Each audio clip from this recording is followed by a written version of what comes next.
pouco que cheguei, na porta as sandálias eu deixei meu Oxalá. Olá, sejam todos e todas bem-vindos e bem-vindas ao podcast Identidades Brasilis, produzido pelo Sesc Roraima. Eu me chamo Rafael, sou um homem negro, pouco retinto, uso barba e bigode, tenho o cabelo raspado na lateral e alto e crespo na parte de cima. Estou agora em uma sala na rádio, né, do Laboratório Lab+, acompanhado com a escritora, poetisa, licenciada em letras e mestra em Sociedade e Fronteiras, Ana Paula, para conversar um pouco com vocês sobre o desenvolvimento do projeto Identidades Brasilis, que é um projeto que funciona como uma ação afirmativa e formativa dentro da mediação cultural. Acreditamos que por meio dessa mediação cultural a gente vai trazer, né, à luz saberes, fazeres de pessoas negras e indígenas que se propõem esse projeto, né? Então, dentro desse projeto, a Ana Paula, que é a mediadora do Identidades Brasilis aqui no Sesc Roraima, desenvolveu uma ação chamada Amazônidas, tecendo fronteiras do tato ao paladar, e essa conversa aqui hoje é justamente para falar um pouco sobre esse processo. Olá, Ana Paula, tudo bem com você? Olá, bom dia, tudo bem sim, Rafa? Prazer estar aqui com você e com o Sesc, representando o Sesc através desse projeto lindo. Então, Paula, queria saber de você o que é esse projeto, o que é o Amazônidas, tecendo fronteiras do tato ao paladar? Então, o projeto em si, ele vem com uma ideia da gente poder externalizar saberes, né, que mulheres que estão aqui atuando no espaço, né, na cidade de Boa Vista, no estado de Roraima, como todo, mulheres afrodescendentes, indígenas descendentes, mostrar o que elas estão fazendo, trazendo através dos seus antepassados, né, como elas atuam esses saberes, como eles são direcionados para elas através de conhecimentos que são projetados dessa maneira, né, com pessoas que estão na família, na árvore genealógica lá atrás, que vão sendo transmitidos para elas, e de alguma forma elas estão com isso estabelecendo não só uma construção desses saberes, utilizando a memória afetiva e transmitindo isso culturalmente para quem vive aqui nesse espaço, como elas também de uma certa forma estão marcando uma identidade cultural e até étnica, racial, né, por causa da questão da etnicidade que aparece ali, porque você vai ver isso muito presente em povos originários, entre os indígenas e os afrodescendentes, essa construção de saber através de culinária, através de uma religião, através de um conhecimento que vai se tornar artesanato. Então, o projeto ele traz à luz essas questões de externalizar esses saberes de mulheres desses grupos originários e de mostrar como a identidade étnica, racial e cultural delas se aflora e se acende dessa maneira. Incrível, Paula. E o estado de Roraima, que é um estado plural, né? A gente tem aqui essas pessoas que são de descendência e ascendência indígena e negra, que são base constituinte desse projeto, desse território Roraima e também do território Brasil, né? E falando de Roraima, a gente vê uma formação do estado, né, de pessoas indígenas que são daqui, que são originárias daqui, mas também aquelas que vêm da Guiana, tem aquelas que vêm também da Venezuela. A gente tem pessoas negras que vêm sobretudo do Maranhão, quando a gente se fala de pessoas negras vindas do Brasil, mas aí também tem do Nordeste, né? E temos da Guiana, do Haiti. Então, eu queria saber de você, assim, o que significa, o que representa o desenvolvimento de um projeto como esse aqui em Roraima. Aqui em Roraima, isso vai dar um significado importantíssimo, né, para não dizer até fundamental, podemos dizer assim. Por quê? Porque essas pessoas, quando elas chegam aqui, vêm desses lugares trazendo toda esse arcabouço, né, cultural que elas trazem, elas estão, vamos dizer, não só colaborando ou ajudando a ampliar em termos econômicos aqui o Estado com o que elas fazem, mas de alguma maneira elas estão fincando as raízes delas através dessas outras, desses lugares de origem onde elas chegam. E quando elas chegam aqui, acaba construindo um espaço de transnacionalidade. Por quê? Transculturalidade, transnacionalidade, por quê? Porque elas estão utilizando elementos do local, que são típicos da região, do estado de Roraima, e ao mesmo tempo elas estão também com esses elementos utilizando o que elas já trazem do seu lugar de origem e se mantendo uma espécie de ressignificação, né? Elas não estão fazendo uma apropriação do que existe aqui, pelo contrário, elas utilizam, né? Elas assimilam aquilo que existe aqui como uma espécie de uma relação que elas vão precisar fazer para fincar a raiz delas, mas ao mesmo tempo elas estão também utilizando o que elas já conhecem, né? Naquilo que elas estão assimilando daqui. Então esse processo ele vai se dar numa ressignificação, que vai se tornar uma transculturalidade, uma transnacionalidade através disso aí, porque há uma troca e ao mesmo tempo uma experiência que é mantida entre um saber que é adquirido e transmitido para o outro e ao mesmo tempo é adquirido do outro para elas, né? E isso daí a gente vê muito presente nos estudos sociais, né? Nos estudos das ciências sociais, da antropologia, da sociologia, quando a gente percebe esse encontro de culturas e das nacionalidades que vão sendo mantidos através de uma relação. É o que a gente vê sociólogos como, por exemplo, o Cardoso fala, né? O próprio Santilli fala isso aí, quando há uma transculturalidade que acaba sendo um processo mútuo de transmutação, né? Com essa vivência, né? De assimilação, aquisição, transmissão. E aí é isso, a importância da gente absorver, perceber isso daí e absorver isso através de uma pesquisa, perceber e colocar isso em voga para discussão no estado de Roraima é importantíssimo, né? Ver essas pessoas chegando aqui e conseguindo se manter através disso. E por que trabalhar um projeto como esse? Então, por que trabalhar com mulheres, né? É importantíssimo a gente falar sobre isso agora, né?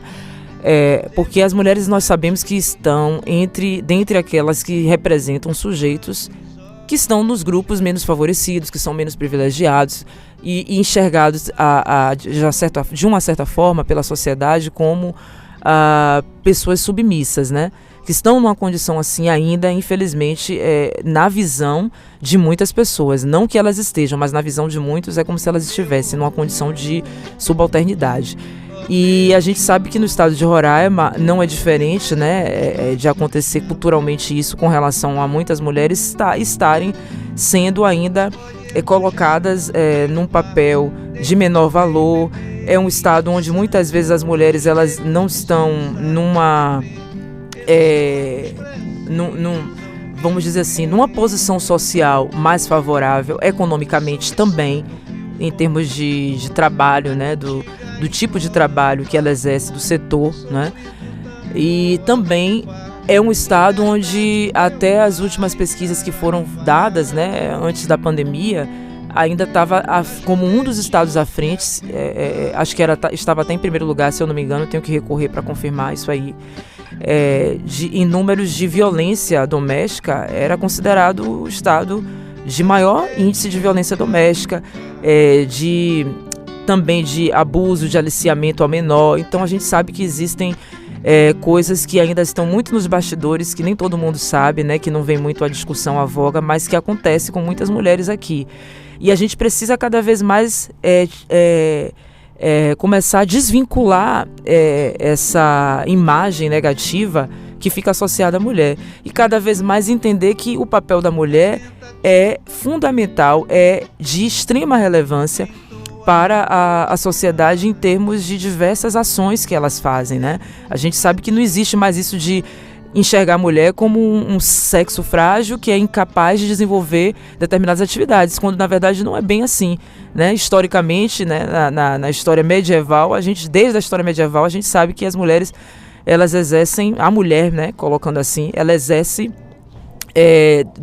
diversos papéis, diversos tipos de ocupações que as coloca numa condição muito superior ao que se imagina, né? Que ela consegue, né, ultrapassar essa ideia de que é frágil e que não pode desenvolver determinado tipo de ocupação. Então, a gente precisa cada vez mais ter isso em mente, e é por isso que foi importante pensar na mulher, por isso que nós pensamos em primeiramente, identificar e perceber essas atividades e ações que acontecem aqui, da construção de saberes em relação à mulher.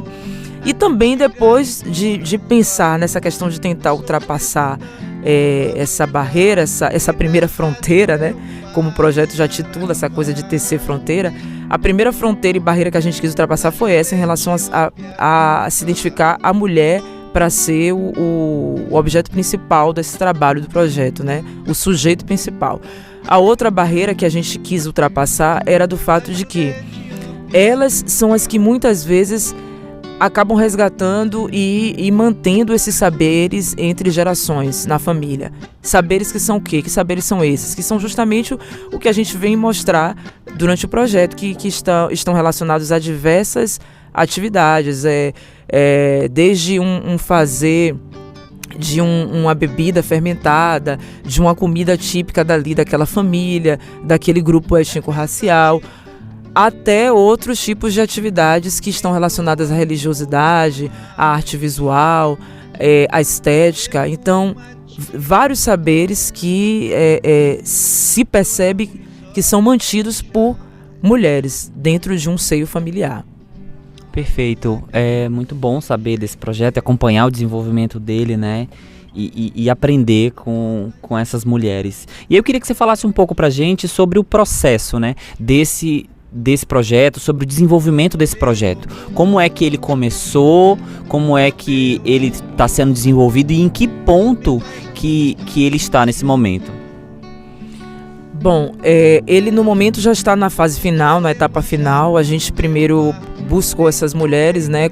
Como eu falei, pensamos em identificar as mulheres no local que estivessem utilizando esse trabalho aqui com questões ancestrais, né, trazidas de antepassados das suas famílias, identificar através do grupo étnico-racial quem eram essas mulheres, depois através da naturalidade delas, da nacionalidade, porque aqui Roraima é um panteão cultural, né, e internacional, né, não é só nacional, de pessoas que vêm de países, de estados, né, diferentes. E aí depois disso a gente começou a fazer o contato com essas mulheres e reuni-las individualmente. Em cada momento a gente foi a uma mulher diferente e fizemos uma conversa aberta com elas, né, em formato de entrevista, mas que era mais uma conversa, na verdade, né? E aí depois disso a gente chegou depois de fazermos essas gravações individualmente com cada uma delas, foram selecionadas, tivemos que, claro, fazer um recorte de mulheres, porque não daria também para trabalhar com muitas. 10 mulheres foram as que a gente resolveu selecionar nesse recorte. E aí depois que a gente se direcionou e fez essa gravação, essa conversa aberta com cada uma delas individualmente, a gente buscou fazer uma edição dessas falas para poder chegar numa produção de um documentário-filme, que é a etapa que a gente está agora, a etapa final. Está sendo desenvolvido, formatado esse documentário, e em breve, mês que vem, nós vamos fazer o lançamento dessa primeira versão do documentário. Incrível, Paula. E o que esse material e o que essa experiência, Primeiro eu quero saber do ponto de vista pessoal, né? O que essa experiência significa para você enquanto aprendizado, né? E, enfim, de que maneira impactou e que você aprendeu, né? Com o desenvolvimento dessa experiência e de que maneira essa experiência vai contribuir para o desenvolvimento, né, de um pensamento sobre a existência dessas mulheres, sobre a importância das atividades que elas desenvolvem aqui, né, para a sociedade, não só de Roraima, como a gente como você mesma disse, é um documentário, né, que vai ultrapassar os muros, né, de Roraima, vai atingir todo o Brasil. O que essas mulheres têm a ensinar para as pessoas? Olha, elas ensinam uma coisa importante, que é você valorizar aquilo que traz na sua bagagem cultural, que é algo que a gente considera como de raiz, né? Uma coisa que você precisa lembrar sempre, que tudo que está ali sendo transmitido na sua vida, no seu dia a dia, não deixa de ter uma conexão com o passado, com uma coisa que a gente entende como raiz, né? Que é o seu conhecimento de cosmovisão do mundo, que todos nós temos, mas que nem todos exercemos, nem todos sabemos, né? Que temos isso na nossa árvore genealógica, na nossa carga de hereditariedade, né? Vamos dizer assim.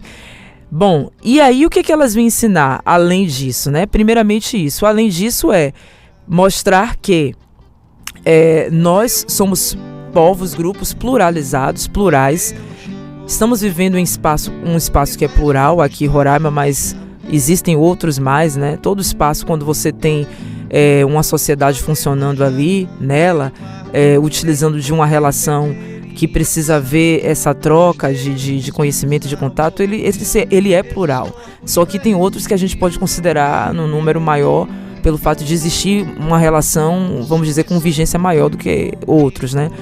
Mas então, ela mostra que nós, como povos diferenciados, que vivemos em espaço plural, precisamos compreender que esses conhecimentos, eles estão aqui para que a gente não só os perceba, mas respeite dentro dessas diferenças. Eu acho que elas estão ensinando também isso, que precisamos valorizar nossas raízes e, ao mesmo tempo, enxergar essa pluralidade e respeitá-la, né? Enxergar respeitando ela, vendo com um olhar de uma pessoa que está ali para aprender a todo momento, porque até elas mesmas têm noção do que elas fazem, mas tem momentos que elas se mostram tão humildes que é como se para elas aquilo dali fosse uma coisa simples, que elas não estão ensinando para ninguém, que elas estão só aprendendo. Elas se mostraram em vários momentos dessa forma durante as gravações. O processo de colonização tem muito a ver com isso, né? Exatamente, elas se revelaram como seres humildes que estão mais aprendendo do que ensinando. Então, para mim, isso foi o maior aprendizado de todos durante todo esse trabalho com essas mulheres. Eu vejo o quanto nós somos tão pequenos diante de uma imensidão de coisas que existe, que está aí no universo, no mundo. Teve uma delas que até citou uma coisa que eu achei lindíssima, que tem muito a ver com isso. Nós somos apenas partículas diante de um universo onde estamos precisando a todo momento nos integrarmos para que esse universo, essas partículas estejam consubstanciando esse universo e fazendo com que ele funcione, com que ele seja vivo, orgânico, esteja ali existindo, né? Então, para mim, isso daí foi uma das coisas mais belas desse projeto, que me fez pensar que eu não estava ali à toa fazendo aquilo ali. O Rafael Pinto, como analista cultural, que me apoiou tanto, que estava do meu lado a todo instante, também me mostrou isso e enfim, foi maravilhoso essa parceria também com ele. Tudo deu certo, tinha que acontecer isso nesse momento, um momento de sensibilidade que a gente está vivendo no mundo, pós-pandemia, pós, e vamos dizer assim, eu costumo dizer que é uma pandemia quase pós, né? Indo ainda para esse pós. Então, é um momento onde as pessoas estão se revelando mais através da sua fragilidade, quem elas realmente são, como elas pensam, o que elas veem. E é um momento onde a gente percebe que também, aqui no Brasil especificamente falando, os grupos que são considerados minoritários, eles estão sendo cada vez mais atingidos de alguma maneira, tentando outras pessoas que veem essas pessoas como seres qualquer, seres quaisquer e que são iguais, né? Que não devem pertencer a uma outra gama da sociedade, a estar no centro, estão sendo bombardeados por essas outras pessoas, né? De várias formas, simbolicamente e até de forma bem bem concreta, não é só simbólica. Então é um momento de muita fragilidade que a gente está vivendo, e foi numa hora que eu costumo dizer que eu acho que foi certa realmente esse projeto ter saído também por isso. Ai, que bom saber, Paula. É incrível conversar com você e saber dessas experiências e desse contato e o quanto que essas mulheres têm para nos ensinar, né? Eu acompanhei esse processo e posso dizer assim que a cada encontro eu saía assim, sabe, um pouco mais cheio, assim, falei, nossa, eu ganho mais referências, né? A gente costuma dizer que as referências estão nos livros, mas esse projeto ele vem nos provar o contrário, que as referências estão muitas vezes vivas, né, do lado da gente, e que nos ensinam não só a escrever melhor, mas a pensar melhor e a viver melhor, né? Paula, eu queria saber quem são essas mulheres, qual o nome delas e o que cada uma delas faz, e o que elas têm em comum. No final, se você puder me responder. Sim, ótimo. A gente precisa justamente identificá-las, já que elas são 10 mulheres, como eu falei. Cada uma delas representa um grupo étnico-racial, também de naturalidade do Brasil e de nacionalidade diferente da do Brasil. Bom, eu vou citar então cada uma delas por nome, né? Nós temos aí a Dona Maria, que é uma terapeuta de remédio natural, faz um trabalho maravilhoso, magnífico dentro disso aí. Temos também deixa eu falar por parte, lembrando daquele roteiro que a gente fez de gravação. Eu acho que depois dela foi a Dona Lourdes, né? Sim. Dona Lourdes, ela foi a baiana, ela é a baiana de Acarajé, natural da Bahia. Trabalha há mais de 20 anos também aqui, já reside aqui há muito tempo, só com a produção de acarajé. Temos também a Dona Teresa. Eu vou me referir a todas como dona nesse sentido, pelo respeito, né? Pelo menos as que têm uma maior idade, né? Pelo respeito a elas. A Dona Teresa, ela é uma indígena patamona, da região do Monkey, no país da Guiana, que faz fronteira com Mutum, no Iramutã do Brasil, que é do lado do Brasil. Ela já mora há mais de 20 anos aqui também, já tem filhos e netos nascidos aqui, e faz um trabalho com tanique, uma bebida fermentada que também pode ser conhecida como caxiri. Tem também a Tatiana Soares, Tati Pepe, que é uma indígena Macuxi, da etnia Macuxi. Faz um trabalho também belo com remédios naturais. Além dos remédios, ela produz outros tipos de materiais, de produtos que vão ser da linha mais de cosméticos, como pastas, cremes de massagem, massageadores, né, como pode dizer. Ela produz também garrafadas, como a gente chama, né? Ela faz uma série de materiais só com ervas, sementes também, plantas. No caso dela é mais com alguns tipos de ervas, né? De raízes, né? No caso da Dona Maria é mais com sementes e plantas. Temos também a Delciane Raposa, né? Que o nome certo ela até corrigiu quando a gente estava fazendo a gravação, não é Raposo, é Raposa, só que com o tempo as pessoas foram ramificando para Raposo, colocou no masculino. Olha só que interessante isso. E ela é filha da Lídia Raposa, né, que faz panela de barro, também uma mulher já conhecida de referência nesse trabalho aqui em Roraima. A mãe dela, e ela agora está engajando também nisso como a mãe, seguindo os mesmos passos, e ela faz muitos tipos de produtos, de utensílios para o lar, que não é só panelas, tudo feito à base do barro, a matéria-prima dela que é o barro, a cerâmica, e é algo também muito marcador de identidade cultural entre os macuxis aqui. Temos também a Alice das Pimentas, fazedora de pimenta. Ela é guianense, mas ela nasceu na Guiana, mas ela vive desde pequena aqui. Já é uma mulher também que pode se considerar roraimense. Ela está bem dentro dessa coisa da transnacionalidade, porque fala ao mesmo tempo entre os seus pares em casa o inglês, mas fala também o português, e aí já exerce uma forma de identidade muito híbrida nesse sentido. E o trabalho que ela faz com as pimentas, inclusive, traz essa coisa da transculturalidade, porque ela usa ingredientes que não são só daqui, típicos do Brasil, para fazer os molhos de pimenta, como também ela usa alguns que são típicos de lá da Guiana, né? Aí ela faz molhos, ela faz temperos, é bem nessa linha de culinária picante, né? E está aí, né, também no projeto. Tem também, além da Alice, que é uma detalhe, uma mulher afro, né, afrodescendente, nós temos também outra afrodescendente, que é a Márcia. A Márcia, ela é também nascida da Guiana.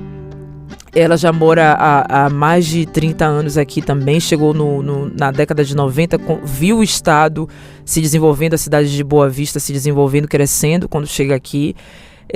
Tem filhos e netos nascidos aqui, e ela é cabeleireira, ela é do trabalho da estética, né? Ela vem fazendo esse trabalho desde quando chegou aqui, foi um convite que recebeu de uma irmã para fazer só esse trabalho, né? Que ela achava que não ia dar certo, porque lá ela não trabalhava com isso, mas até que ela encontrou a resposta e viu que era aqui mesmo o lugar para ela fincar raiz com esse tipo de trabalho aqui. É uma mulher afrodescendente da Guiana, aqui também atuando nesse sentido. Outra mulher afrodescendente, que é de outra nacionalidade, que é do Haiti, que está no projeto, é a Esté. Ela é a fazedora de cocada, ou cocadeira, como a gente pode chamar também, assim. E ela tem também uma história muito bonita, rica, da trajetória dela até aqui, chegada no Brasil, através das cocadas. Ela traz também uma herança da família dela muito simbólica e significativa nesse sentido. A cocada, ela tem um valor histórico-cultural, de identidade também no Haiti, e quando ela começa a fazer isso aqui no Brasil, ela está, de alguma forma, representando esse significado. Ela não está repetindo algo que ela fazia lá, pelo contrário, que outros antepassados dela faziam, mas ela está representando e trazendo uma ressignificação também com a maneira como ela vem se relacionando com os brasileiros através das cocadas, né?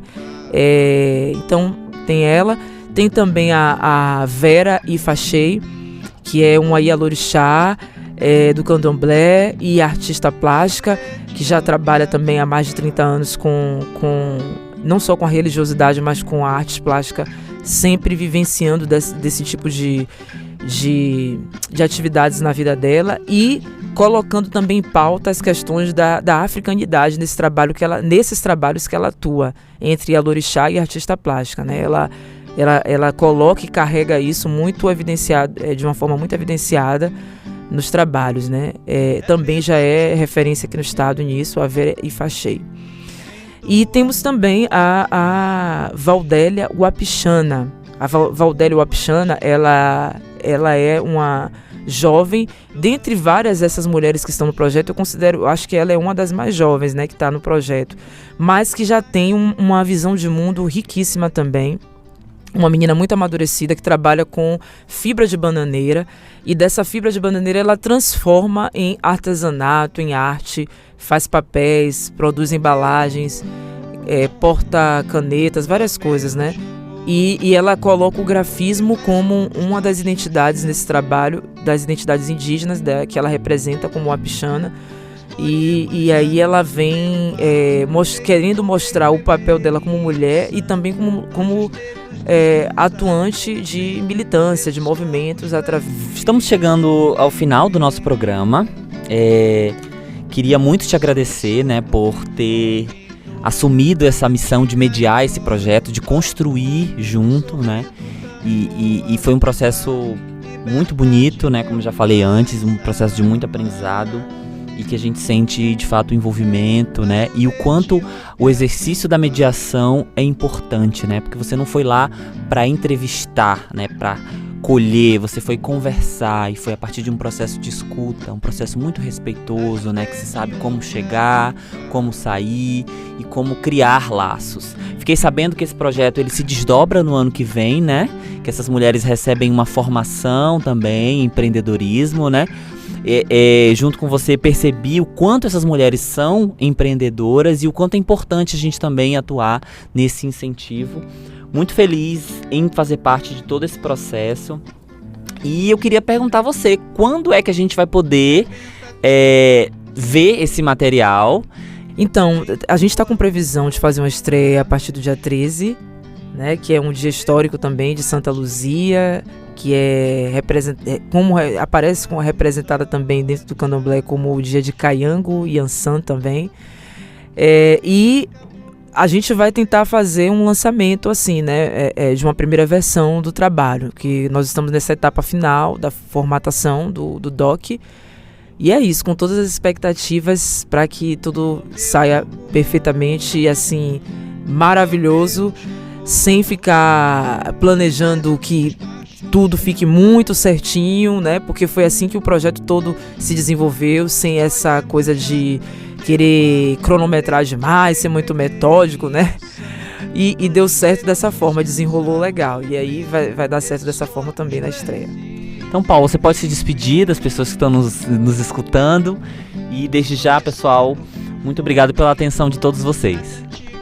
Então, me despeço saudando a todas as mulheres. Hoje, sexta, é o dia de Oxalá, né, que a gente reverencia também como um dia de paz, de reflexão, de todos os santos reunidos. Então, vamos considerar que essas mulheres todas, ao estarem reunidas, né, num mesmo espaço, um lugar chamado Roraima, elas representem esse símbolo de pacificação e ao mesmo tempo de, como eu falei, de revivência, né, de memórias afetivas, do afeto, do amor, está sempre presente ali no seio, no centro de tudo. Inclusive elas até falam muito sobre isso, o amor, né, o afeto. Então eu quero me despedir deixando essa saudação para quem nos ouve, de cada vez mais valorizar isso, o amor, o respeito e a memória afetiva, entendendo que ela existe para sempre nos ensinar. Quando a gente está saindo um pouco do eixo,